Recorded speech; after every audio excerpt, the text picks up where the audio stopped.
Assalamualaikum warahmatullahi wabarakatuh. Bertemu lagi dengan saya, Wahyu Kartika Anggraini, dalam mata kuliah e-bisnis. Kali ini saya membahas tentang materi ketiga, yaitu aplikasi e-bisnis.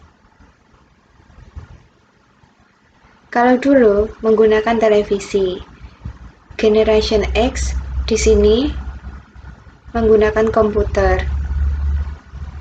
Sekarang Millennial Generation beralih ke mobil phone atau HP.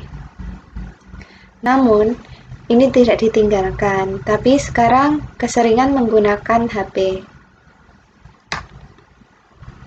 Communication Revolution yang awalnya menggunakan surat menyurat, beralih menggunakan telepon, dan beralih menggunakan televisi, dan sekarang menggunakan internet. Internet di sini berfungsi untuk mengakses informasi secara cepat, kapan saja dan di mana saja. Ekonomi digital. Kalau dulu bekerja secara manual, sekarang menjadi buruh pabrik, dan sekarang cenderung ke arah digital ekonomis.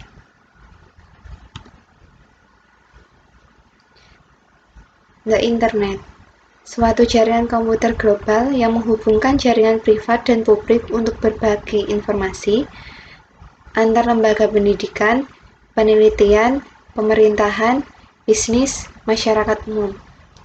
Mulai digunakan untuk komersial sejak tahun 1995. Dikenal sebagai basis foundation dari New Digital Network Economy. Karena sangat esensial, di Amerika Serikat banyak inisiatif yang dimotori oleh pemerintah untuk menjamin dominasi Amerika di bidang ekonomi baru ini. Di negara lain, perkembangannya eksponensial.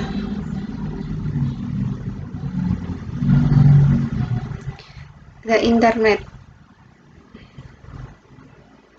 Ini adalah pengguna internet dan aktivitas pengakses. Aktivitas pengakses paling tinggi yaitu mengakses email, yaitu 42%. Bisa dilihat sendiri. Membaca berita dan tempat akses. Definisi e-bisnis. Penggunaan IT, khususnya teknologi jaringan dan komunikasi, untuk meningkatkan cara organisasi melakukan seluruh proses bisnisnya atau proses internalnya. Merupakan interaksi bisnis dengan eksternal organisasi dengan memanfaatkan teknologi IT.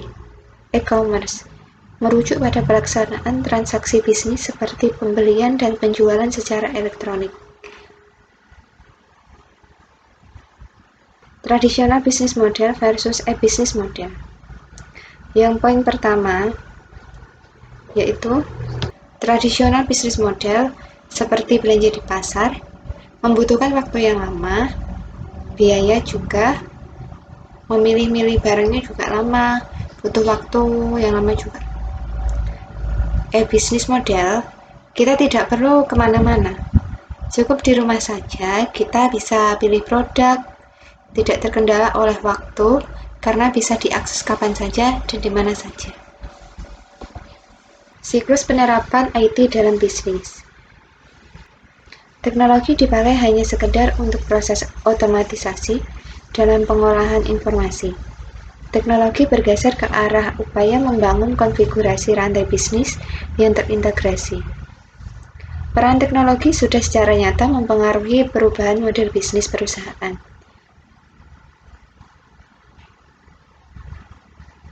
Arsitektur aplikasi e-bisnis. Di sini ada employees. Employees ini posisinya sebagai pemegang sistem atau pekerja sistem. Di sini ada supplier, distributor, dan reseller. Di sini sebagai pemasok bahan. Di sini ada customer dan reseller sebagai pembeli produk. Dan di sini ada stakeholder sebagai pengguna produk atau jasa pengguna produk.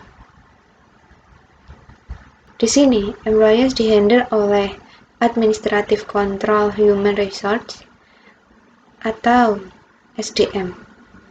Di sini ada logistik, production, dan distribution. Logistik adalah bahan awal, lalu diproduksi, lalu didistribusikan. Ketiga ini melibatkan supplier. Kenapa?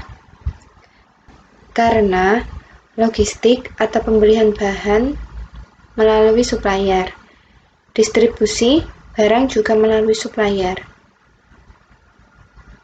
Ini yang disebut sebagai rantai pemasok produksi suatu perusahaan. Di sini ada customer, reseller. Ada team market, sales, customer service. Customer service di sini berfungsi merawat konsumen. Ini ada decision support application. Adalah aplikasi untuk pengambilan keputusan. Yang ini Enterprise Application Integration. Ada SIM, CA, EIS yang menghasilkan finance, accounting, auditing, manajemen kontrol. Ini adalah manajemen akuntansi keuangan yang melibatkan stakeholder. E-Business Application ERP, Sistem Informasi Pendukung E-Business, yang menyediakan berbagai macam kebutuhan perusahaan seperti supply chain, CRM, marketing, warehouse, shipping, dan payment, serta mampu melakukan otomatisasi proses bisnis. CRM, Sistem Kustomisasi Real-Time yang memanajemen customer dan melakukan personalisasi produk dan servis berdasarkan keinginan customer. EAI merupakan konsep integrasi berbagai proses bisnis dengan memperbolehkan mereka saling bertukar data yang diambil dari model proses bisnis yang dikembangkan oleh pemakai. SCM, manajemen rantai supply secara otomatis terkomputerisasi. ECS, support and engine communication and collaboration among the team and work group in an organization. Sales order. Di sini ilustrasi pemesanan barang. Customer memesan barang atau produk melalui komputer ataupun telepon, kemudian diterima oleh customer management. Lalu customer management memberikan harga sesuai barang yang dipesan. Ternyata disetujui, lalu dicek, kemudian barang dikirim, lalu pembayaran. Mengapa e-business? Poin pertama, kita bisa melayani customer kita dengan cepat, efektif, dan efisien.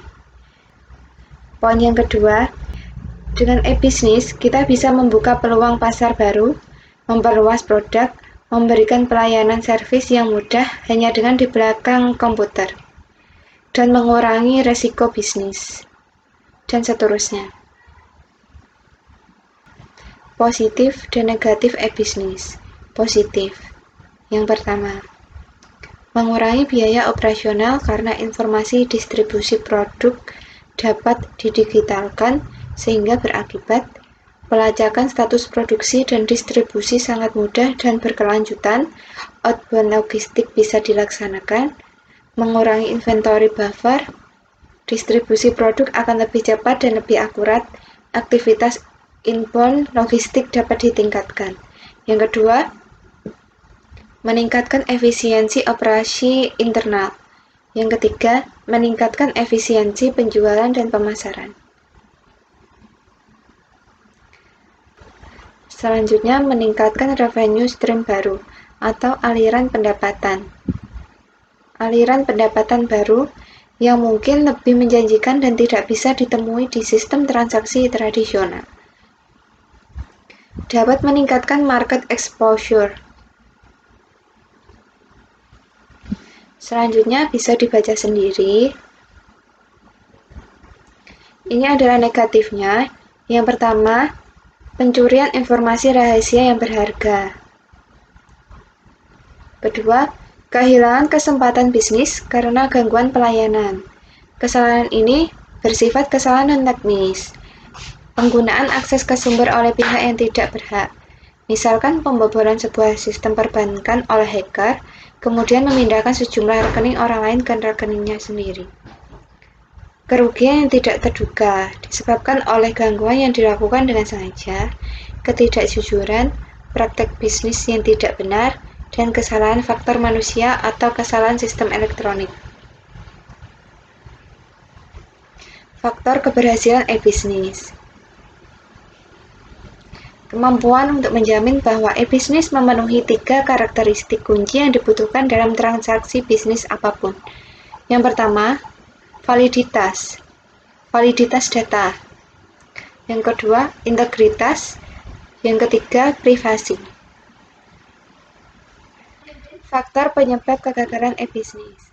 Yang pertama, tidak ada komitmen yang utuh dari manajemen puncak. Penerapan e-bisnis tidak diikuti oleh proses change management. Dan selanjutnya bisa dibaca sendiri. E-bisnis dan strategi organisasi. Pengimplementasian e-bisnis bukan merupakan strategi dasar. Implementasi e-bisnis hanya berarti penggunaan IT secara efisien dan efektif dalam melaksanakan proses bisnis. Tingkat kesesuaian dan dukungan aktivitas e-bisnis akan bernilai strategis bila implementasi e-bisnis dapat membantu organisasi dalam melaksanakan dan mencapai strategi organisasi secara keseluruhan. Infrastruktur untuk e-bisnis. Bisa dibaca sendiri ya. E-commerce. Penggunaan media elektronik untuk melakukan perniagaan atau perdagangan, seperti telepon, faksimiles, ATM, handphone, SMS. Secara khusus, penggunaan internet untuk melakukan perniagaan disukai karena kenyamanannya, peluang, pasar Indonesia yang besar, jenis layanan khas Indonesia yang hanya dimengerti oleh orang Indonesia. Semua orang masih bingung dengan new economy.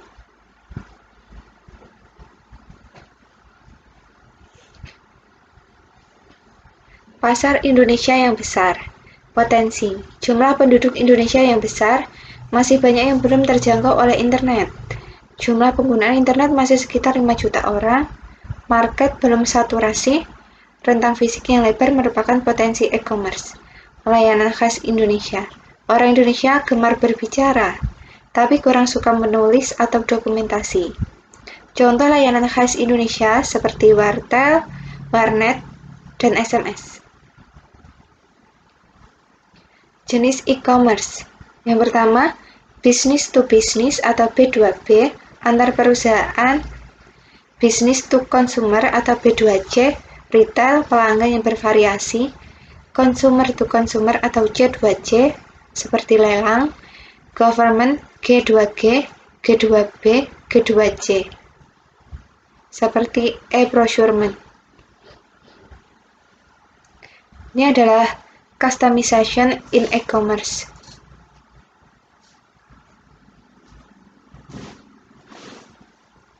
Ini merupakan contoh-contoh situs e-commerce seperti glodokshop.com, jakartanotebook.com. Tantangan e-commerce. Internet bust. Hancurnya bisnis internet. Tahun 1999 sampai tahun 2000, bisnis.com menggelembung. Banyak model bisnis yang belum terbukti, namun ramai-ramai diluncurkan. Akhirnya hancur dengan matinya banyak perusahaan.com. Pengalaman buruk sehingga membuat orang lebih berhati-hati. Peluang membuat model bisnis baru. Infrastruktur telekomunikasi terbatas dan mahal. Delivery channel. Seperti pengiriman barang masih ditakutkan hilang di jalan, masih banyak tikus. Ketepatan waktu dalam pengiriman barang. Jangkauan daerah pengiriman barang, Peluangnya, pengiriman barang yang terpercaya. Lalu munculnya jenis kejahatan baru seperti penggunaan kartu kredit curian atau palsu, penipuan melalui SMS, kuis, kurangnya perlindungan kepada konsumen. Hukum, kurangnya kesadaran atau awareness akan masalah keamanan. Kultur dan kepercayaan. Orang Indonesia belum atau tidak terbiasa berbelanja dengan menggunakan katalog. Masih harus secara fisik melihat atau memegang barang yang dijual. Perlu mencari barang-barang yang tidak perlu dilihat secara fisik, misal buku, kaset, dan lain-lain. Security. Masalah keamanan membuat orang takut untuk melakukan transaksi. Persepsi merupakan masalah utama. Lalu, ketidakjelasan hukum, efek terhadap kehidupan. Kemajuan teknologi komputer dan komunikasi seharusnya meningkatkan tingkat kualitas hidup kita. Kenyataannya, bekerja lebih panjang, pekerjaan dibawa pulang, melebarnya jurang si kaya dan si miskin. Terima kasih.